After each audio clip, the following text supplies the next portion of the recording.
So today I want to show you how I make these Anginetti cookies, which are one of my favorite Italian cookies. They are really simple, easy to customize flavor-wise, and everyone really loves them. So I start by creaming some butter and sugar. See, I'm pouring my sugar in the bowl of a standing mixer along with softened butter.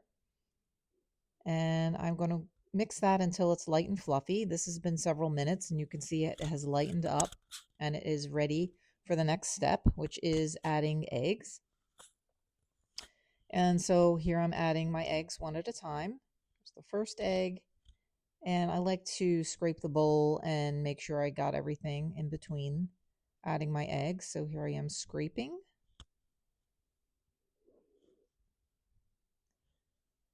And after that, I will add my second egg, make sure that's incorporated.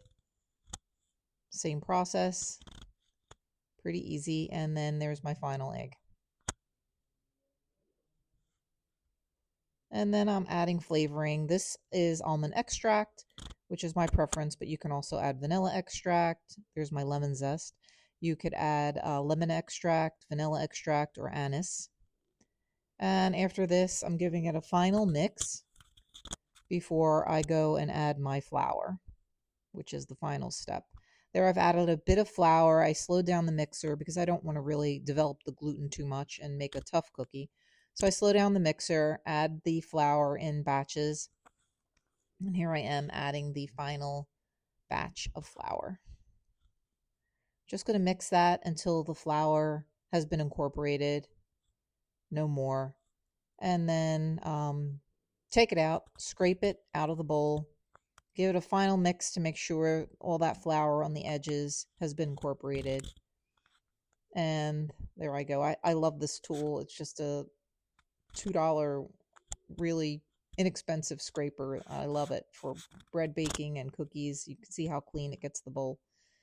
So I'm going to scrape that down, and then I'm going to add it to a smaller bowl just to make scooping easier.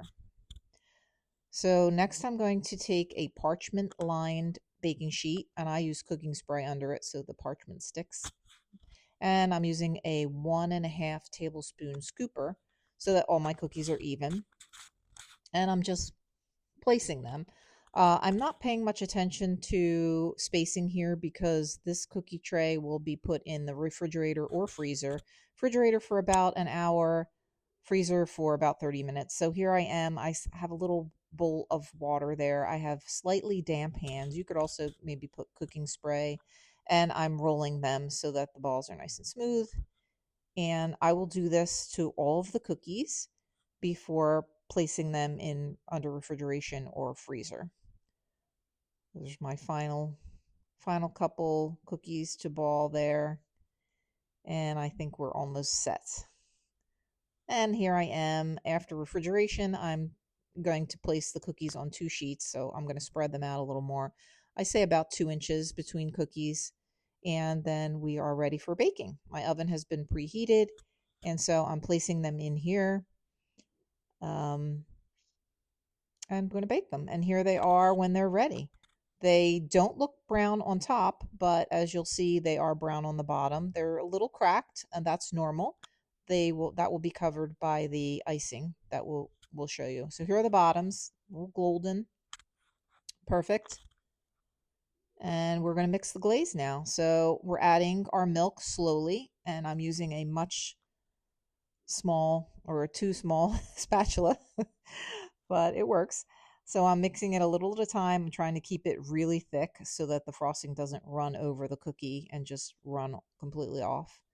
So mixing. I add a tablespoon at a time to make sure I keep it nice and thick.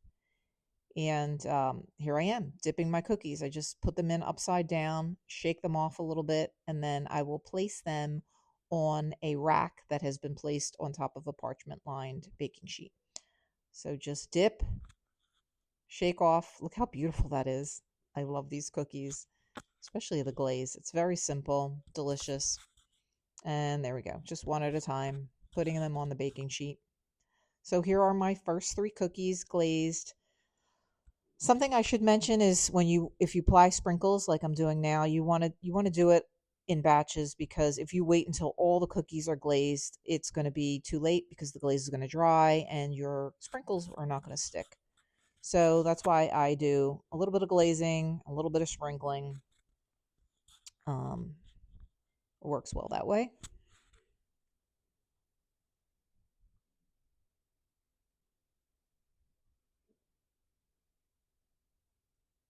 Here I am applying more sprinkles. And you can use any color sprinkles. One color mixed. You can also color the frosting or the icing or the glaze.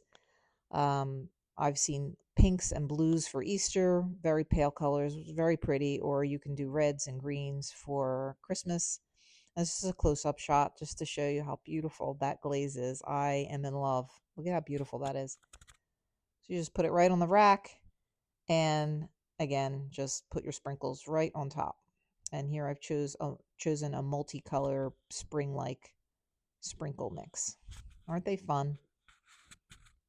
Just dip and just let that drip off a little bit and right onto your rack.